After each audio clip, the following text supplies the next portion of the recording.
Hello friends, welcome to flourish learning. शिक्षण आणि माणूस समृद्ध होतो. चला तर मग आज आपण ही इयत्ता 8वी गणितमधील पाठ 7वा चलन शिकूयात, समजून घेऊयात आणि समृद्ध होऊयात.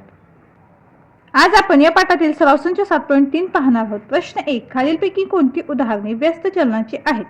त्यातील पहिले उदाहरण आहे मजुरांची संख्या व त्यांना काम पूर्ण करण्यासाठी लागणारा वेळ. आता इथे मजुरांची संख्या वाढवली तर काम करण्यासाठी लागणारा वेळ काय होईल तर कमी होईल, आणि मजुरांची संख्या कमी केली तर काम पूर्ण करण्यासाठी लागणारा वेळ काय होणार तर वाढणार. म्हणून काय होईल तर मजुरांची संख्या वाढली की त्यांना काम करण्यासाठी लागणारा वेळ कमी लागेल. म्हणून काय आहे तर हे व्यस्त चलनाचे उदाहरण आहे. संख्या वाढली तर वेळ कमी लागतो, संख्या कमी केली तर काय होतो वेळ जास्त लागतो. म्हणून हे व्यस्त चलनाचे उदाहरण आहे. यानंतर दुसरं उदाहरण आहे हौद भरण्यासाठी असलेल्या एकसारख्या नळांची संख्या व हौद भरण्यासाठी लागणारा वेळ. इथे सुद्धा पाहू शकताय हौद भरण्यासाठी असलेल्या एकसारख्या नळांची संख्या वाढली की तो हौद भरण्यासाठी लागणारा वेळ कमी होतो. म्हणून हे काय आहे व्यस्त चलनाचे उदाहरण आहे. यानंतर तिसरं उदाहरण आहे वाहनात भरलेले पेट्रोल व त्याची किंमत. आता वाहनात तुम्ही जास्त पेट्रोल भरले तर त्याची किंमत सुद्धा काय होणार वाढणार. वाहनात भरलेल्या पेट्रोलचे आकारमान वाढले की त्याची किंमत ही वाढते. म्हणून हे काय व्यस्त चलनाचे उदाहरण नाही. त्यानंतर काय होतात पेट्रोल जर आपण वाढवलं तर त्याचं काय होतं किंमत सुद्धा इथे वाढते. म्हणून हे व्यस्त चलनाचं उदाहरण नाही. यात चौथं उदाहरण आहे वर्तुळाचे क्षेत्रफळ व त्या वर्तुळाची त्रिज्या. आता वर्तुळाची त्रिज्या वाढली की त्याचे क्षेत्रफळ वाढते. म्हणून हे व्यस्त चलनाचे उदाहरण नाही. यानंतर दुसरं उदाहरण आहे जर 15 मजुरांना एक भिंत बांधण्यास 48 तास लागतात तर 30 तासात ते काम पूर्ण करण्यासाठी किती मजूर लागतील? तर मजुरांची संख्या व भिंत बांधण्यास लागणारा वेळ यात व्यस्त चलन असते, कारण मजुरांची संख्या वाढली तर लागणारा वेळ कमी होईल आणि मजुरांची संख्या कमी झाली तर लागणारा वेळ वाढेल. म्हणून काय हे व्यस्त चलनाचं उदाहरण आहे.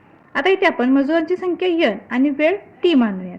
म्हणून n अल्फा 1/t. म्हणून काय होईल n गुणिले t बरोबर k. k हा काय आहे स्थिरांक आहे. जेव्हा n बरोबर 15 तेव्हा t बरोबर 48. म्हणून आता इथे काय होईल म्हणून k बरोबर n गुणिले t, जे आपण इथे लिहून घेतलेलं आहे n गुणिले t बरोबर k. फक्त इथं आपण काय केलं बाजूंची अदलाबदल केलेली आहे.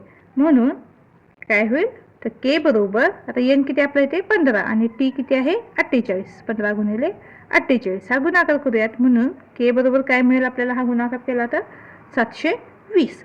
तुम्हाला 15चा पाडा येत असेल तर तोंडी सुद्धा हा गुणाकार होऊ शकतो. 15 8 20 0 12 हातच्या जाईल 15 चौक 60 आणि 12 72. म्हणून k बरोबर काय मिळालं आपल्याला इथे 720. आता t बरोबर 30 असताना n बरोबर किती? आता इथे सुद्धा काय होईल तर n गुणिले t बरोबर k. म्हणजेच काय n गुणिले t बरोबर 720. k आपला इथे मिळालेला आहे आपल्याला, म्हणून आपण इथे डायरेक्ट कीची किंमत ठेवूयात. आता इथे n आपल्याला काढायचं आहे. म्हणजे n गुणिले t किती आहे 30 बरोबर 720. म्हणून n बरोबर काय होईल 720 भागिले 30 होईल. गुणिले 30 आहे तिकडे भागिले होईल. तर हा भागाकार करूयात. मग n बरोबर काय मिळेल आपल्याला आता हा शून्याला शून्य निघून जाईल आणि 3 ने 72ला आपण भाग देऊयात. काय होईल 3 दुनी 6 1 उरेल 3 चौक 12.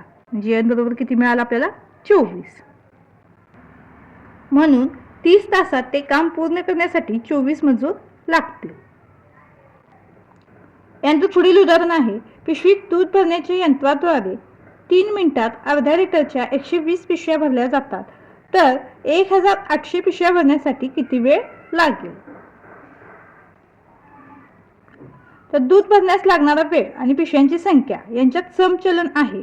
वेळ t आणि पिशव्यांची संख्या आपण ते b मानूयात. म्हणून t अल्फा b. आता इथे काय होईल t बरोबर k b. तर k हा काय आपला इथे स्थिरांक आहे.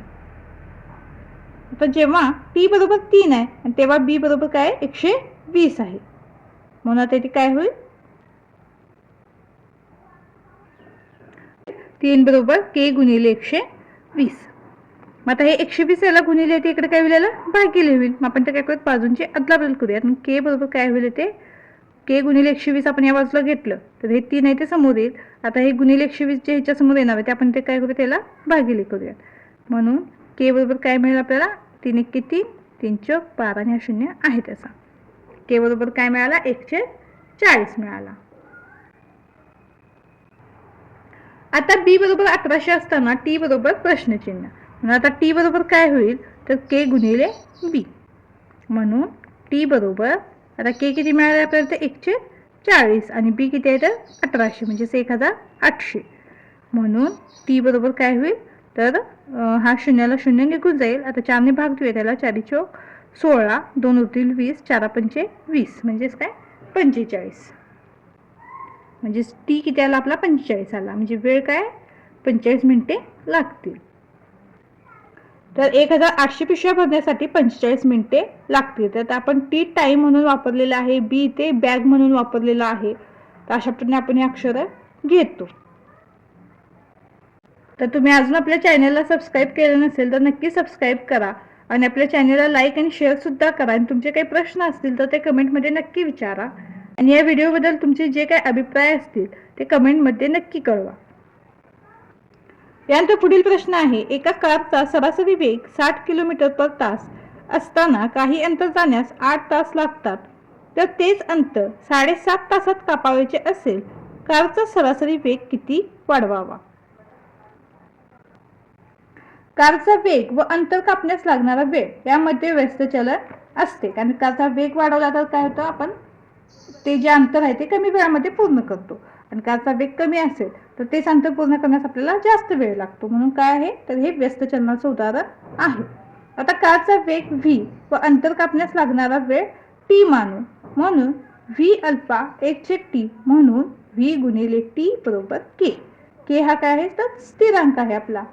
जेव्हा व्ही बरोबर 60 असताना टी बरोबर 8. म्हणून आता इथे काय होईल, तर 7 गुणिले 8 बरोबर के. का, तर व्ही गुणिले टी बरोबर के. म्हणून 60 गुणिले 8 बरोबर के. 8 48 आणि हा 0 आहे तसा बरोबर के. तर के किती मिळाला आपल्याला, तर 480 मिळालेला आहे. तर के बरोबर 480 मिळालेला आहे. आता टी बरोबर 7.5 असताना व्ही बरोबर आपण ते काढणार आहोत. काय होईल आता इथे, व्ही गुणिले 7.5 बरोबर 480.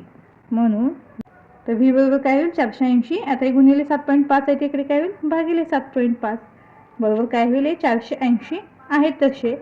आता हे 7.5 आहे, आपल्याला तर दशांश चिन्हाचं घालवायचं आहे. म्हणून आपण ते काय करूया, इथं 75 घेऊयात आणि दशांश चिन्ह घालून हे दशांश चिन्ह आपण वर घेऊयात. म्हणजेच काय होईल, वर गुणिले 10 होतील.